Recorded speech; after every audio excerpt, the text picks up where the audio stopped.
মকর রাশি 2026 অনুসারে ফল এই ক্ষেত্রে কিছুটা খারাপ দেখতে পাওয়া গেলেও কিন্তু বেশিরভাগ ক্ষেত্রেই ভালো রয়েছে। কর্মক্ষেত্রের দিক থেকে বলা চলে যে জাতক বা জাতিকাদের কর্মস্থানে সাফল্যতা প্রাপ্তি হবেই। হ্যাঁ, আর ব্যবসার ক্ষেত্রেও কিন্তু কিছু দৌড়ঝাঁপ থাকলে পরেও ব্যবসার ক্ষেত্রে উন্নতি দেখতে পাওয়া যাচ্ছে এই বছর। এই বছর আয়ের পরিমাণ বৃদ্ধি পাবে ঠিকই, কিন্তু জাতক বা জাতিকারা খরচা এড়িয়ে চলতে পারবে না, খরচা ঠিকই করে ফেলবে। তা এই বছর একটুখানি সমঝে বুঝে যদি খরচা করা যায় তাহলে বেশ ভালো হবে। ভূমি বা জমি যারা কিনতে চাচ্ছে বা ভবন কিনতে চাচ্ছে, আবার যানবাহনও বলুন, এগুলো যারা কিনতে চাচ্ছে তাদের ক্ষেত্রে কিন্তু এই বছরটা পরিশ্রম যদি করেন তাহলে কিন্তু প্রাপ্তি হবে বলবো।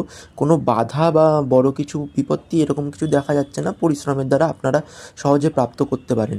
বিদ্যার্থীদের জন্য বলা হচ্ছে পরিশ্রমের হিসাবে বিদ্যার্থীরা সাফল্য লাভ করবে। প্রেমের জীবনের থেকেও বলা যাচ্ছে, প্রেম বলুন বা স্ত্রীর ক্ষেত্রে বলুন, মর্যাদা বজায় রাখলে আপনারা পরিস্থিতিটাকে ভালো রাখতে পারবেন। বছরের দ্বিতীয় অংশ অর্থাৎ মার্চ এপ্রিলের পর থেকে প্রেম বিবাহ খুব ভালো কিন্তু সময়টা যাবে। আর পারিবারিক দিক থেকে কিছু ভুল ধারণা বা ভুল ত্রুটি থাকতে পারে, একটু ওঠানামা চলতে পারে। তাও বছরের একটু শেষ আস্তে আস্তে সেই জিনিসটাও ঠিক হয়ে যাবে।